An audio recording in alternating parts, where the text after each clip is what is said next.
Selamat pagi semuanya. Yang pertama, Bapak Muhammad Taufik Kebetulan, selaku perwakilan dari KPU Kota Tarakan dan teman-teman yang berbahagia. Sebelum itu, izinkan kami untuk memperkenalkan diri. Saya sendiri dari BRK, selaku moderator dari kelompok 4, dan teman-teman saya sekarang dari kelompok 4.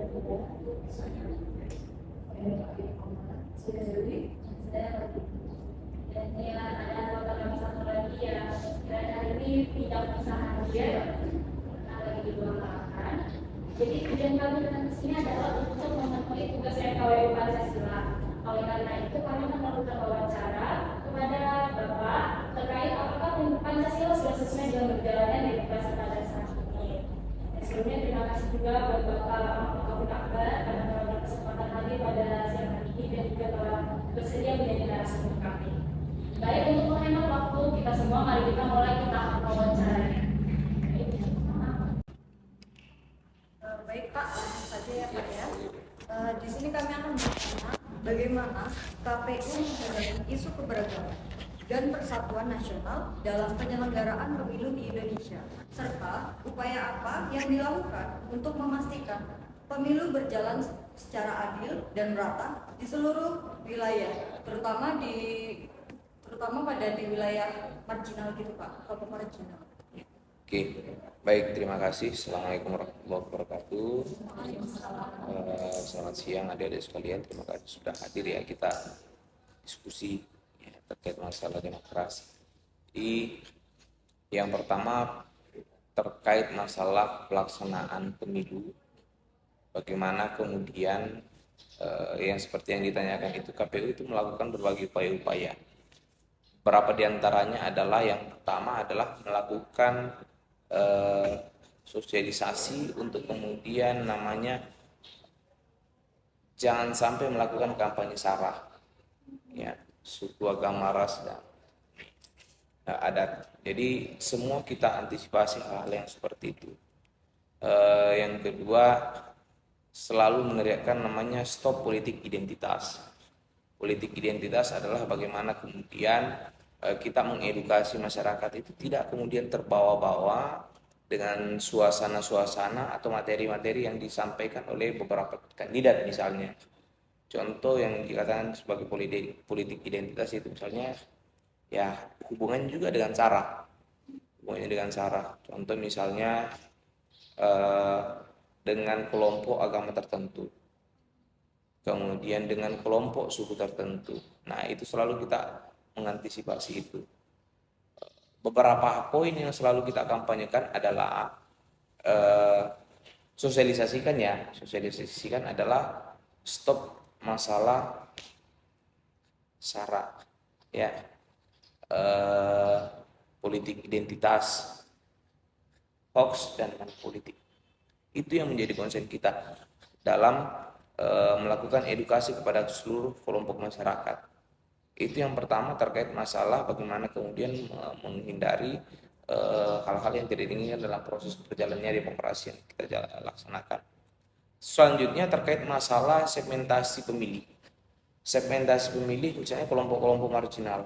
KPU juga itu membuat namanya relawan demokrasi. Relawan demokrasi ini bergerak di seluruh segmentasi masyarakat, seluruh lini. Mulai dari masyarakat nelayan, pesisir, kemudian pemilih baru, pemilih pemula, kelompok perempuan, disabilitas, dan sebagainya. Ada banyak kita punya kelompok-kelompok yang nantinya akan dibentuk, dan adik-adik sekalian semua nanti itu terbuka peluangnya untuk bergabung dengan KPU menjadi bagian daripada kelompok-kelompok itu. Tugasnya apa? Mengedukasi mereka, memberikan ruang kepada mereka, ruang pemahaman kepada mereka bahwa mereka semua memiliki kedudukan dan peran yang sama, punya peran yang strategis dalam proses-proses yang kita jalankan. Karena kertas suara itu tidak pernah mengenal siapa yang memegangnya dan siapa yang mencoblosnya, ya kan gitu. Jadi kelompok apapun dia, dari latar belakang apapun dia, kita selalu memberikan ruang yang sama, memberikan kesempatan yang sama. Di mana buktinya? Itulah kemarin kita melaksanakan namanya proses coklit, pencocokan penelitian daftar pemilih. yang kemarin per tanggal 5 ini bulan berapa April ya, per 5 April kemarin kita sudah plenokan namanya daftar pemilih. Seluruh yang masuk dalam daftar pemilih adalah seluruh orang yang berada di Kota Tarakan, yang ber-KTP Kota Tarakan. Itu kita masukkan semua. Nah, itulah yang kemudian proses-proses untuk mengakomodasi seluruh kelompok masyarakat. Yang kedua, kita melakukan edukasi kepada segmentasi-segmentasi tadi yang ditanyakan masalah kelompok-kelompok marginal. Itu kita semua, orang disabilitas yang nggak bisa bicara, nggak bisa mendengar, itu kita ada kelompoknya semua. Kemudian yang masyarakat-masyarakat kurang mampu, masyarakat di pesisir pantai, masyarakat yang termasuk yang di lapas, di mana semua segmentasi itu kita punya. Itu kita bentuk, namanya relawan demokrasi. Nah, itu saya rasa poin-poin yang menjadi penting untuk terus kita galakkan, dan termasuk adik-adik mahasiswa untuk bisa terlibat di dalamnya.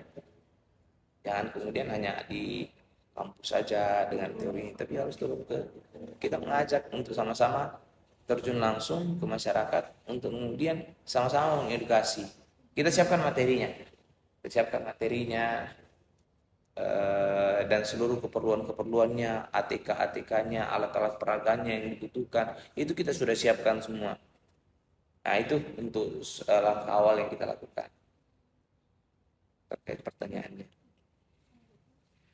Baik Pak, selanjutnya pertanyaannya, bagaimana KPU menilai keterlibatan partai politik dan tokoh politik dalam menjaga agar demokrasi di Indonesia tetap sesuai dengan nilai-nilai Pancasila?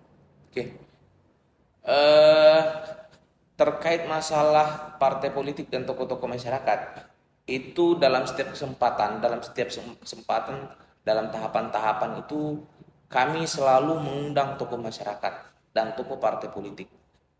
Penetapan dapil, sosialisasi dapil, kemudian pendaftaran dan penetapan partai politik, kemudian perseorangan calon DPD, itu semua kita libatkan. Kita melibatkan tokoh-tokoh politik ya, partai-partai politik, tokoh-tokoh masyarakat, tokoh-tokoh organisasi, tokoh-tokoh mahasiswa, pemuda, seluruhnya kita libatkan. Contoh kemarin kita melakukan sosialisasi atau uji publik ya, uji publik masalah dapil, itu kita mengundang itu sekitar 100 lembaga, mulai dari partai politiknya, dari tokoh agamanya, dari tokoh adatnya, dari tokoh mahasiswanya, dari pemudanya, dari seluruh kelompok itu kita libatkan. Tujuannya apa? Supaya kemudian kita bisa mendapatkan sumbang saran, masukan-masukan yang konstruktif dari berbagai pihak, sebagai kemudian materi-materi kita, atau kemudian yang kemarin menjadi kekurangan kita, masukan-masukan kepada kita dalam menjalankan seluruh tahapan-tahapan yang ada. Itu selalu kita lakukan di berbagai kesempatan. Selain itu, kita juga melakukan namanya khususnya untuk tokoh-tokoh masyarakat, tokoh-tokoh agama, itu kita datang silaturahim. Kita datang silaturahim di kelompok-kelompok organisasi masyarakat, Muhammadiyah, NU, Wahda, LDI, dan lain sebagainya. Itu kita datangin. MUI, FKUB, itu kita datangin semua. Ya, kita jalani semua proses-proses ini dengan melibatkan seluruh tokoh masyarakat, tokoh-tokoh politik, dan lain sebagainya. Komunikasi kita juga intens dengan setiap partai politik. Ketika ada tahapan, ada PKPU, peraturan KPU yang diterbitkan, maka langkah awal kita adalah melakukan sosialisasi kepada partai politik. Tujuannya apa? Supaya kemudian kita seiring dengan partai politik. Apa yang kita tuangkan dalam peraturan, teman-teman partai politik dapat pahami secara menyeluruh. Kemudian ruang-ruang helpdesk juga kita buka ya, helpdesk untuk mana atau ada pertanyaan-pertanyaan atau hal-hal teknis yang ingin ditanyakan partai politik, kita siap untuk memberikan respon yang cepat dan penjelasan yang lebih utuh. Nah, itu saya rasa upaya-upaya yang dilakukan KPU. Selanjutnya juga sosialisasi yang secara masif di media massa itu kita lakukan untuk memastikan keterlibatan partai politik dan tokoh masyarakat dalam seluruh tahapan yang kita lakukan. Itu nggak pernah berhenti kita undang. Jadi seluruh tahapannya pasti kita undang. termasuk coklit. Coklit itu yang kita datangin pertama itu tokoh-tokoh politik, tokoh-tokoh agama, tokoh-tokoh ormas. Ayo kita datangin semua. Nah, jadi coklit itu kita datangin semua, kita data siapa, supaya mereka tahu. Semoga mereka tahu, kemudian kelompok-kelompok tadi itu, tokoh-tokoh tersebut itu juga mampu memberikan support dengan cara mensosialisasikan kegiatan-kegiatan kita kepada basis-basisnya. Nah, itulah sehingga seluruh tahapan-tahapan ini selalu kita melibatkan yang ditanyakan tadi, tokoh politik dan masyarakat, tokoh agama dan sebagainya.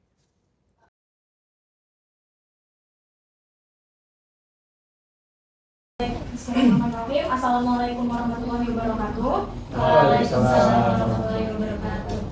Selamat siang semuanya. Pertama-tama yang terhormat kepada Bapak Jufri SH selaku perwakilan dari Bawaslu Kota Tarakan dan yang berbahagia teman-teman kita semua. Sebelum itu, izinkan kami untuk memperkenalkan diri. Saya Imelda selaku moderator dan rekan-rekan saya. Saya Nuraiko Mangkarifat Putri. Saya Dani Beniasa. Saya Dia Representasinya. Saya Mulyadi. Baik, seperti yang kita ketahui, yang mungkin Bapak juga sudah tahu, tujuan kami datang ke sini itu untuk memenuhi tugas MKWU Pancasila. Jadi tugas kami ini akan mewawancarai kepada perwakilan Bawaslu Kota Tarakan terkait apakah Pancasila sudah sesuai berjalannya dengan nilai-nilai demokrasi. Kemudian terima kasih kepada Bapak Jufri SH yang telah berkesempatan hadir pada sore hari ini dan juga telah bersedia menjadi narasumber kami. Tanpa berlama-lama, mungkin bisa kita lanjut saja ke tahap wawancara ini. Baik Pak, pertanyaan pertama, apakah sistem demokrasi di Indonesia sudah memperkuat prinsip keadilan dalam hukum sesuai dengan nilai Pancasila?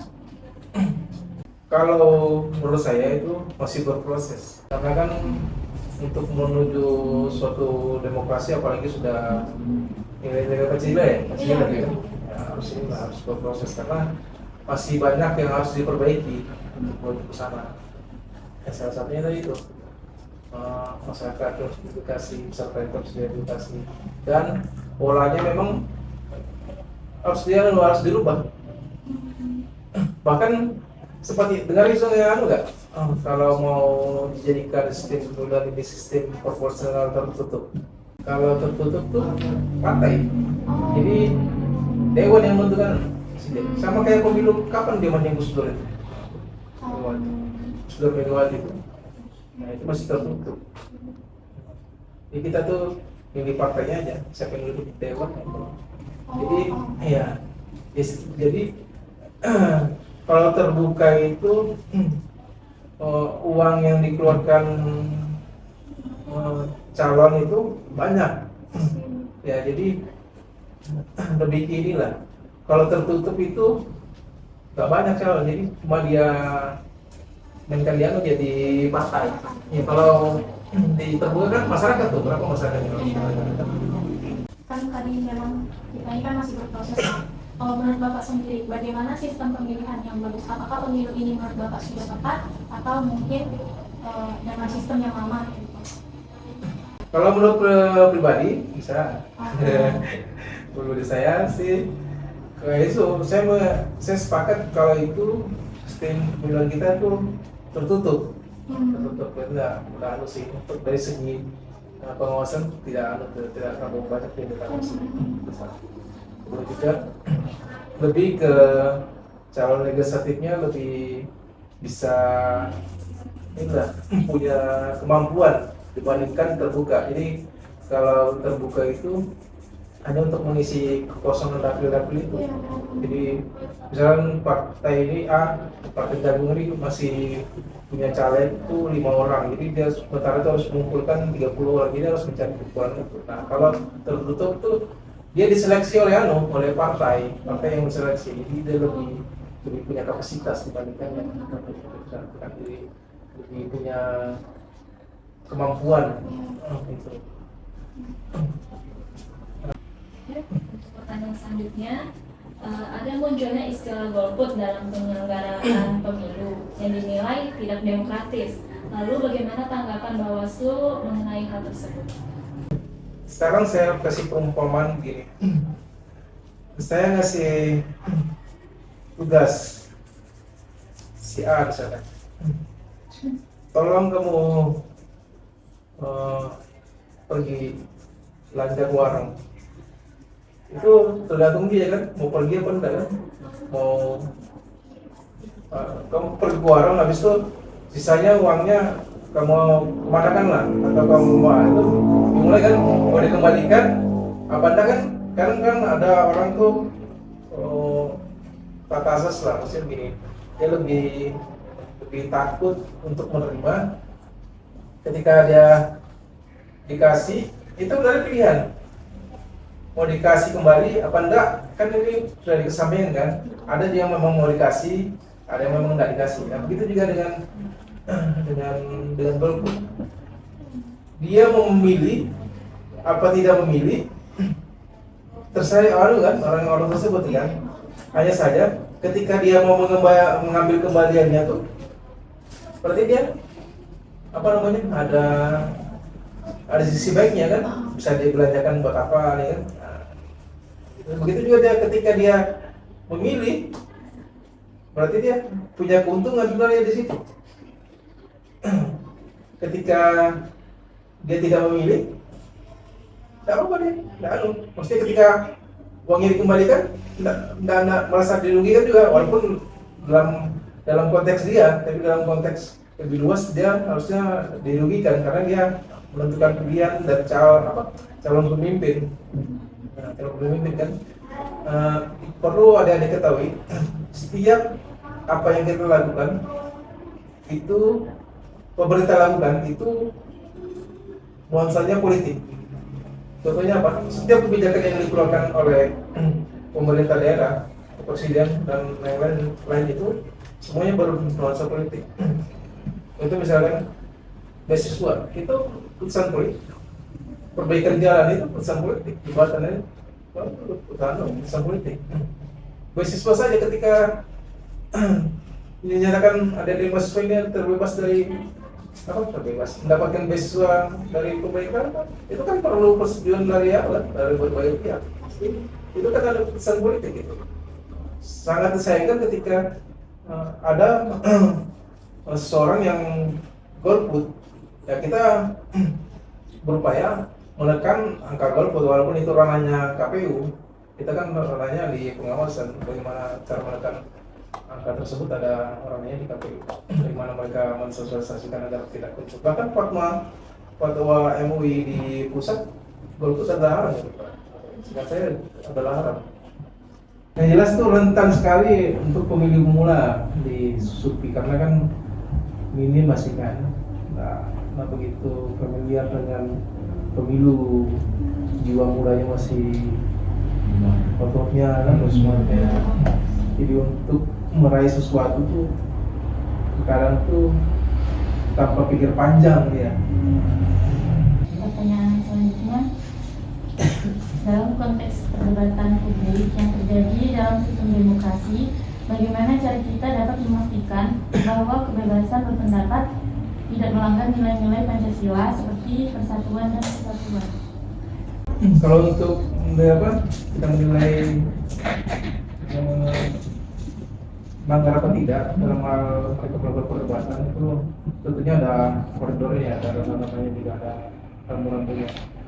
Siapapun orang itu bebas berpendapat, bebas memberikan argumen dan sebagainya. Hanya saja tidak mengunggah kelihatan ya kan, apa yang lain selama ini. Dan juga lihat lagi karena ada rambu-rambu ketika itu dia menyampaikan pendapat atau apalah maksudnya itu di media sosial. Tentunya ada ranahnya, ada rambu-rambunya, apakah menyerang dan apa melanggar norma itu kan ada banyak. Dan malah ada pidananya tuh ya, apakah perbuatan tidak menyenangkan, misalnya. Kebebasan itu saya rasa bebas sih untuk mengeluarkan pendapat, hanya saja perlu mengikuti rambu-rambunya. Kita kalau untuk dalam tahap itu kita selalu memberikan kebebasan. Andai kita tidak melakukan kebebasan, memberikan kebebasan, hambar ini kampanye. apa melakukan kampanye hambar ini pemilihan atau pemilu. Kita harus cut. Kamu misalkan kampanye sekian menit ya harus selesai, pemilu selesai kan. Jadi ketika terjadi proses perdebatan yang luar biasa semangatnya, tiba-tiba dihentikan oleh waktu. Saya ambil itu seperti itu. Jadi kebebasan itu bebas saja berbuat apapun itu, asalkan tidak melanggar, saya rasa bisa ini. Jadi kalau memang tidak melanggar tidak apa-apa. Kalau muatannya juga, nah kecuali ada, kalau saya pikir bukan perdebatan ya, ada visi misi atau penyampaian pada saat mereka melakukan kampanye yang berbau nyimpang-nyimpang itu, berbau sara, si wati apa yang sebagainya itu terkadang yang bikin yang bikin kita yang melakukan sikap sudah jurus hoax si begini tapi kan tidak ada begitu kan. Itu perlu pembuktian lagi. Nah itu yang kita perlu kita awasi dan kita perlu kita lakukan atau kalau kita lakukan pelanggaran tidak dilakukan peringatan. Dan ada juga memang aturan yang aturan agar mereka itu pada saat melakukan materi muatan kampanye itu ada di situ harus tidak menyinggung apa undang-undang dasar, itu ada tidak menyinggung ideologi Pancasila, semua ada urutannya semua. Bagaimana cara Bawaslu dapat memastikan dengan baik bahwa hak pilihan masyarakat terlindungi dan terjaga dengan baik dalam pemilihan umum nanti? Kalau terlindungi, saya rasa susah ya pekerjaannya. Kalau melindungi itu berarti kita mengawal ya 24 jam. Terus melindungi gitu ya. Nah kalau kita mengawal bisa. Kalau kita mengawal hak pilih itu, mengawal sama melindungi beda ya. Bagaimana kalau kita mengawal? Nah, contoh mengawal hak pilih itu, misalnya ada yang belum terdaftar nih di pemilih. Nah, hak suara ini belum ada kan, belum tahu ada, tapi bisa disalurkan pada saat jam 12 ke atas. Itu. Tapi bagaimana kalau misalkan logistiknya terbatas di TPS-nya adik-adik sekalian, tinggal kan nggak bisa dia kan. Saya nggak apalagi harus pindah lagi di tempat logistik yang banyak. Kalau yang banyak itu ternyata di sana juga banyak berkerumun tuh kan nggak efektif. Nah, cara mengawal itu adik-adik harus memastikan adik-adik itu sudah terdaftar pada saat petugas Pantarli datang ke rumah dan ada stiker. Nah, kalau sudah itu kita memastikan hak pilih kalian sudah bisa. Kalau bagaimana kalau belum tidak terdaftar pada saat di petugas datang Pantarli sebut ke rumah, saya datang ke bosku maupun ke KPU, bahkan kecamatan kita juga sudah. Bahkan kami menggelar pos keliling, itu kita bisa kawal. Tapi kalau untuk melindungi kita nggak sudah. Kalau untuk melindungi lebih ke ini kali ya, lebih ke sifatnya pencegahannya itu ketika ada seseorang yang mencoba untuk bahasa pidananya menghasut untuk tidak memilih atau memilih pasangan calon tertentu, itu mungkin lebih. Tapi pidananya itu ada pidananya. Ketika itu terbukti ya, itu bisa dipidana dan itu bisa berjalan dan ada dendanya gitu. Di sekitar 500 berapa tuh masalah yang lain. Kalau itu saya merasa untuk melindungi, ya lebih ke ketika ada seseorang yang mencoba bahasanya yang menghasut agar memilih atau tidak memilih. Memilih itu berarti dia mengarahkan ke calon tertentu. Nah, kalau tidak memilih berarti dia golput. Kamu jangan memilih saya, nggak usah, nggak bagus tuh bang tuh pemilu tuh begitu saja kita nih terakan kembali sih di masyarakat biasa juga. Nah, itu supaya maksud supaya tidak memilih kan. Nah, kalau bagaimana untuk memilih ya, untuk memilih pasangan dia kan, tolong pilih dia si A atau si B.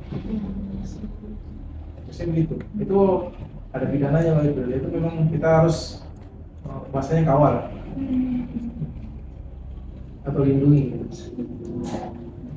Jadi pemilih kita sebenarnya bebas mau memilih siapa aja bisa asal jangan golput ya.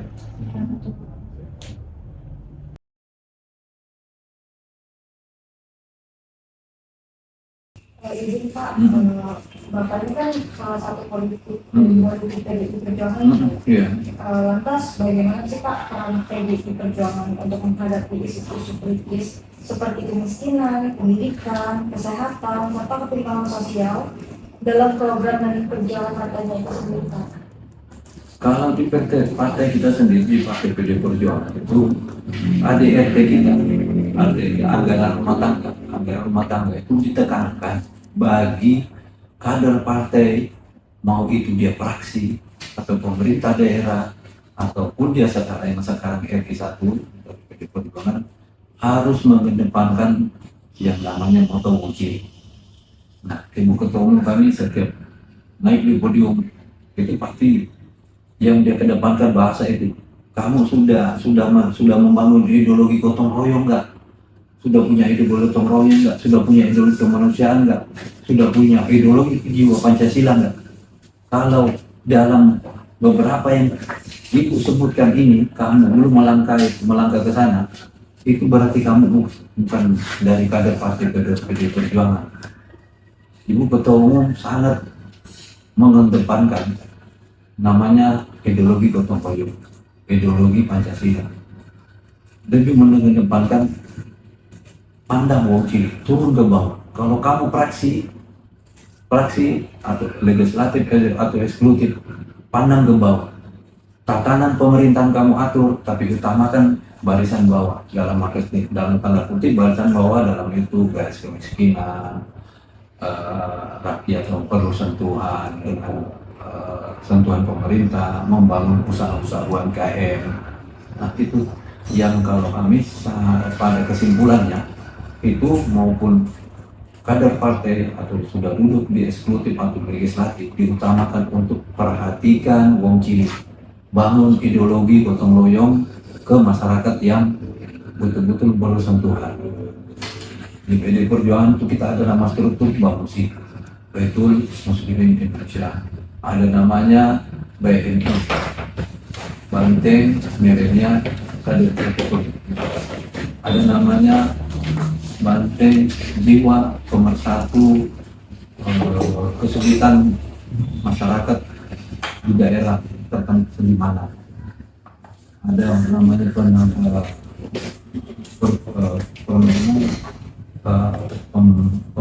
penanggulangan bencana. Ya kesimpulannya itu kalau di PD Perjuangan sangat diutamakan itu ADRT kita agar rumah tangga itu kalau dikatakan sebagai partai PDI Perjuangan, kalau untuk isu-isu atau hal menepis kemiskinan itu dalam arti kemiskinan membangun satu peningkatan di satu masyarakat yang terpuruk itu ideologi kita paling ke depan. Paling depan kesimpulannya ada 3: membangun ideologi gotong royong, mengedepankan jiwa Pancasila, mengutamakan wong cilik. Dengan diprioritaskan sebagai kamu dari kader PD Perjuangan kalau sudah duduk di eksekutif atau legislatif, perhatikan turun ke bawah. Nah itu ada pantauan, bukan cuma ibu ketua umum, bukan cuma memberi wejangan perkataan, tapi ada pantauan. Ada beberapa kader PD Perjuangan yang sudah kena pecat dan PAW. Jadi setiap rapat-rapat munas besar itu pasti ada yang dipecat lagi. Karena itu bukan dia mengatakan, saya bukan cuma memberi ceramah atau menyampaikan kamu, tapi saya punya pembuktian dalam artian saya ada punya orang yang memantau. ini kader PDI Perjuangan terlalu tidak menghargai perintah ketua umum, tidak berjalan di ADRT partai, masuk. Jadi setelah ibu turunnya pasti langsung munculkan yang kita ini hari kita mau sebut di depan rapat besar kita itu. Ya, kesimpulannya itulah ADRT partai kalau hal menipis isu kemiskinan, ke kaca untuk menemukannya pendidikan ya maksudnya ya, dan pendidikan dan jiwa sosial kemanusiaan. Nah, itu. Kalau untuk yang isu itu yang intinya itu kita di dalam PD Perjuangan ADRT paling kita harus patuhi itu utamakan wong cilik. Utamakan wong cilik dengan harus turun ke bawah, bukan cuma omongan atau perkataan.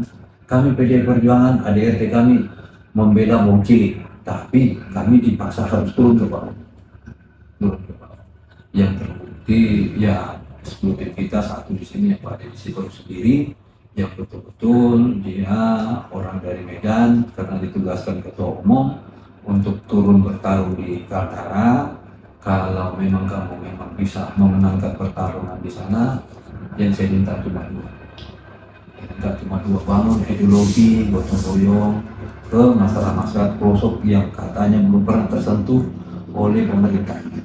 Nah, moto kita ada di sini, ideologi kita ada di sini. Nah, sudah terrealisasi. Mungkin kalau dari Malino tahu bahkan yang sampai mungkin waktu masih SMP atau masih SD, SMP atau SMA belum pernah dapat sinyal HP. Sekarang sudah dapat. Listrik yang belum hidup 24 jam sudah hidup. Nah, jadi kenapa saya berani mengatakan begitu? Karena pembuktian kita sudah ada dan ketegasan pun ada. Di balik pembuktian ada ketegasan kita. Sekiranya begitu. Lalu saya ingin bertanya Pak mengenai nilai-nilai Pancasila ini Pak.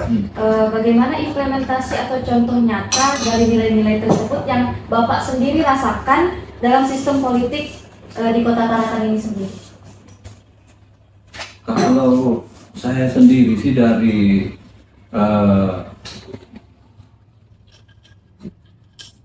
nah kalau dalam nilai-nilai Pancasila kalau saya buka lagi di buku Pancasila Bung Karno, nilai Pancasila itu kalau untuk di Kota Tarakan, saya kira kalau untuk masuk ke politik itu belum tercantum. Artinya maksudnya belum ada karena masyarakat kita ini di sini tuh kalau sudah masuk dunia politik itu sudah mengarah ke pragmatis. Nah, pragmatis dalam artian pragmatis itu kan pragmatis itu kesimpulannya wani piro. Nah, contoh hal kecilnya ya kita di rumah bermain-main macam saya mau caleg, saya tanya sama adik sendiri saya tanya, ya, nanti promosi sama teman-teman kamu ya, kakak ini maju kak wani piro. Nah itu wani piro. Jadi gimana kita menanamkan jiwa Pancasila untuk hidup dalam bernegara yang negara kemerdekaan ini, kalau kita tidak bisa matematisnya itu mulai dari bawah. Nah kami PD Perjuangan sendiri itu lagi ditugaskan atau ya ditugaskan dalam artian coba bangun peradaban ke masyarakat, menanamkan nilai Pancasila itu apa, isi dari silsilah nilai-nilai Pancasila. Baru kamu mengatakan kita tidak akan berkembang negara kita, berkembang demokrasi kita kalau masih ada namanya wani piro, masih ada pragmatis. Kenapa? Pragmatis itu tidak membangun untuk satu daerah itu bisa berkembang. Dalam artian begini, oke kita ikuti pragmatis. Macam ini saya serang 100.000 atau saya 100.000, ada data 200.000, ada 300. Karena saya mau menang, saya masih punya, saya hantam lebih besar. Nah begitu saya terpilih, nah uang saya keluar anggaplah 1 miliar. Nah, tapi saya menjaga teknik bagaimana saya tidak jadi teman KPK, segala macam saya jadikan cara untuk bisa mengembalikan uang saya dulu. Untuk membangun ke masyarakat, paling saya bilang saya sudah beli lu. Kemarin kan saya sudah serang di sini, kemarin saya sudah kasih di sini. Ya dalam saya dulu, tapi kan tidak mungkin kita sampaikan begitu. Nah itu yang sangat sulit untuk kita ubah, bukan ditarakan aja. Se-Indonesia sudah menurun ke Indonesia. Nah maka sekarang ini kan ada namanya pembaruan itu proporsional terbuka. Nah, kalau tertutup itu mungkin itu mengurangi volume yang namanya pragmatis, mengurangi dari nilai-nilai namanya money laundering. Nah, saya kira kemarin itu laundry aja yang ada namanya laundry. Laundry pun ada. Aku waktu belum pertama dengar, di mana itu bagus cara cuci pakaian itu money laundry. Banyak money laundry cuci uang ya. Nanti dalam cuci pacar. Semua serba dicuci.